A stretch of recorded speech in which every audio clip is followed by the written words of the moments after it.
인사관리 자료. 이번 시간에는 글로벌 선도기업의 평가관리 변화 트렌드에 대해 보겠습니다. PBR 동아비즈니스 리뷰 2016년 4월5에 실린 글이고요. 박형철 머서 한국법인 대표가 쓰신 글을 가지고 말씀드리겠습니다. 박형철 머서 대표는 엘리베이터에서 몇 번 본 적이 있습니다. 머리 모양이 특이하시고요. 그냥 보면 컨설턴트 같이 안 보입니다. 그냥 그렇다고요. 내용 보겠습니다. 1. 2015년 머서 글로벌 기업 성과 관리 전환 방향 심층 조사. 머서는 2015년 세계 70여 곳의 대표적 글로벌 기업에 대한 성과 관리 실태를 심층 조사했습니다. 과반 이상의 기업들이 과연 현재의 성과 관리가 전략적으로 맞는 것인지에 대해 의구심을 가졌습니다. 즉, 현재의 성과 관리가 정말로 사람들을 동기부여하며 일과 조직에 몰입하게 하고 더 나은 사업 목표를 달성하는지에 대해 물음표가 생긴 것이지요. 그리고 향후 새로운 성과 관리 제도의 주요 방향으로 조사된 것들을 보면 아래와 같습니다. 1. 자기조직 특유의 사업 목표와 산업과의 연계성 강화. 2. 프로세스와 운영에 있어 커뮤니케이션 요소 강화. 3. 한 번 정해지면 불변하는 목표보다 상황과 환경에 맞게 탄력적으로 수정 가능한 목표 조정 방식 도입. 4. 단순한 개인과업 온화수보다는 협력에 중점. 5. 코칭 및 역량 개발을 유도할 수 있는 요소 강화. 6. 모두가 공감할 수 있는 합리적 투명성. 7. 성과 창출이 곧 조직 문화로 체화될 수 있도록 하는 요소의 강화 등입니다. 2. 성과 평가 결과 활용 영역 및 방안에 대한 인식 변화. 성과 관리 제도의 주요 요소는 지표, 프로세스, 결과 활용 방안 등 크게 세 가지로 볼 수 있습니다. 이 중 성과 관리 제도의 존재 이유이자 작동에 가장 큰 영향을 주는 것이 활용 방안입니다. 즉, 성과 평가 결과를 어디에, 어떤 방식으로 쓸 것인가에 따라 성과 평가 제도의 모습 자체가 크게 달라질 수 있고, 조직과 개인에 미치는 영향력의 모습과 크기도 영향을 받게 됩니다. 보통 성과 관리 제도의 변경이나 개선 시 단골 소재는 성과와 보상의 연계 강화였습니다. 하지만 조사 결과 22%는 평가 결과와 개인 보상 연계를 약화시키거나 폐지를 고려하고 있었고, 17%는 결과에 따라 기계적으로 임금 인상률과 보너스가 결정되는 방식을 탈피해 더 탄력적이고 전략적인 방식으로 평가와 보상 간의 연계성을 변화하고 싶다고 하였습니다. 이는 평가 결과와 보상 연계에 대한 기존 방식이 한계에 부딪혔음을 인식하는 것으로 볼 수 있습니다. 평가 결과를 인재 육성에 어떻게 활용할 것인가라는 질문에서도 많은 글로벌 기업들은 평가 결과를 단지 신상 필벌의 도구로 쓰기보다는 개인 역량 개발, 리더로서 부하 직원의 육성 등을 위한 지침으로 활용할 수 있도록 해야 한다고 여기고 있었습니다.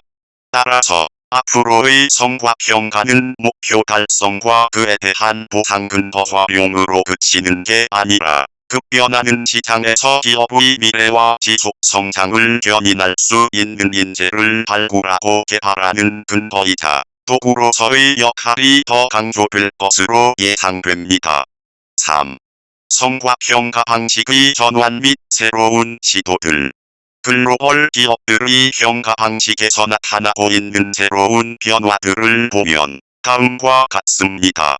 하나는 강제 등급 배분 혹은 상대평가 요소를 덜어내고 절대평가 방식으로 전환하려고 하는 것이며, 다른 하나는 연초에 목표를 설정하고 연말에 평가하는 연단위 평가에서 벗어나서 상시적으로 관찰하고 피드백하며 지속적으로 역량 개발과 목표 달성을 유도하는 상시평가 커뮤니케이션 방식으로의 전환이라고 할 수 있습니다. 그 외에 변화하고자 하는 형태들은 아래 표를 참조하시면 될 것 같습니다. 잠시 화면을 멈추시고 쭉 한번 읽어보시면 도움이 될 겁니다. 다음 페이지입니다. 앞 페이지에서 언급된 변화를 위해서는 아래와 같은 사전적 선교요인들이 필요합니다. 하나, 포지션 중심의 인사체계 정착. 사람 중심이 아니라 직무, 나아가 개별 포지션이 인사의 시발점이 되는 방식으로의 정착이 필요합니다. 즉, 좋은 사람을 뽑고 그 사람이 할 만한 일을 부여하는 방식이 아니라 전략 목표 달성을 위해 필요한 일과 포지션을 우선 도출하고 이를 가장 잘할 만한 사람을 뽑아 배치하는 방식으로 전환되어야 합니다. 하나, 인사 데이터 및 인사 정보 시스템의 고도화. 매일매일의 성과 행동을 관찰, 기록, 분석할 수 있는 시스템과 축적된 데이터가 필요합니다. 보다 다양한 동료, 상사, 고객들로부터 평가가 이루어지는 방식이 좋고 모바일 및 클라우드 기반의 인사정보 시스템이 필요합니다. 이런 건 말하기는 쉬운데 실제로 하기는 어렵지요. 하나, 매니저 혹은 리더의 인재 육성에 대한 몰입도, 관찰, 커뮤니케이션, 코칭 역량 강화. 제도나 시스템이 아무리 완벽해도 인재의 행동과 역량을 관찰하고 개발을 유도하는 역량을 갖춘 리더들이 없다면 제도나 시스템은 무용지물입니다. 따라서 효과적인 성과 관리 및 인재 평가를 위한 리더를 만드는 것이 중요합니다. 하나같이 틀린 말은 없는데 실제로 하기는 어려운 것들이군요. 4. 국내 기업의 성과 관리 현황과 변화 추세. 국내에서는 2000년대에 많았던 성과 관리 제도 개선에 대한 요청들이 2010년대 초반 들어서 많이 줄었다고 합니다. 그 이유에 대한 답은 아래와 같다고 글쓴이는 이야기하고 있습니다. 첫째는 개인 성과 관리 무용론입니다. 기업들은 수십 년 동안 수없이 다양한 방법으로 개인 성과 관리 시스템 개선을 시도했지만 거시적인 측면에 따라 조직 성과가 좌우될 뿐 성과 관리로 인해 개인 성과가 향상된다는 확신이 안 들었던 겁니다.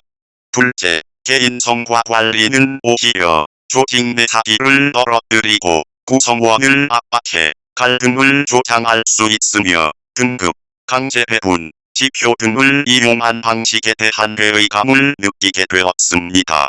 서로 다른 상황에 처한 개인들을 하나 또는 몇 가지의 표준화된 방식으로 평가하고 등급화하여 보상과 승진 등 주요 의사결정의 기준으로 활용하는데 부담감을 가지게 된 것입니다.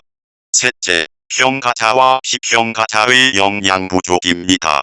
목표 설정, 조직과 개인 목표 간의 효과적 연계, 성과 향상을 위한 관리자의 객관적 평가 및 효과적 피드백의 어려움 등에서 한계를 느끼게 되었습니다. 넷째, 성과 관리라는 단어 자체가 노조와의 갈등을 조장할 수 있어서 처음부터 꺼리게 된 것도 주요 이유 중의 하나입니다. 하지만 2014년 중반을 기점으로 다시 성과 관리 제도의 근본적인 개선에 대한 의뢰가 급증하고 있습니다. 그 이유는 성과 관리를 적극적으로 운영하지 않았음에도 마찬가지로 조직 문화 활성화나 조직 내 갈등 감소 등의 효과가 나타나지 않았던 것입니다. 즉, 성과 관리를 한다고 더 나빠질 것도 없겠다는 생각이 든 것이지요. 그리고 구조적 장기 불황기에 접어들면서 성과 관리에 대한 기업의 고민이 커진 것도 이유가 되겠습니다. 그렇다면 향후 성과 관리 개선의 주요 고려 사항은 과거와 어떤 점이 달라야 할까요? 다음 페이지에서 보겠습니다. 5. 국내 기업의 성과 관리 개선을 위한 핵심 요소 및 전환 방향. 첫째, 성과 관리 목표의 재정립입니다. 단지 승진과 보상을 위한 것이 아니라 개개인의 역량과 경력 개발에 가장 큰 초점을 맞춰야 합니다. 그래야만 결과에 대한 수용성과 활용도가 높아지게 됩니다.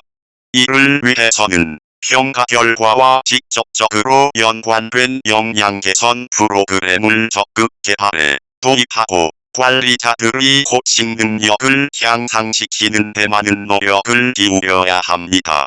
둘째, 제도는 바꾸기 쉽고 문화는 바꾸기 어렵다는 전통적 시각에서 탈피해야 합니다. 사실 이런 시각 때문에 제도와 문화를 연계해서 생각해오지 않았던 것이지요.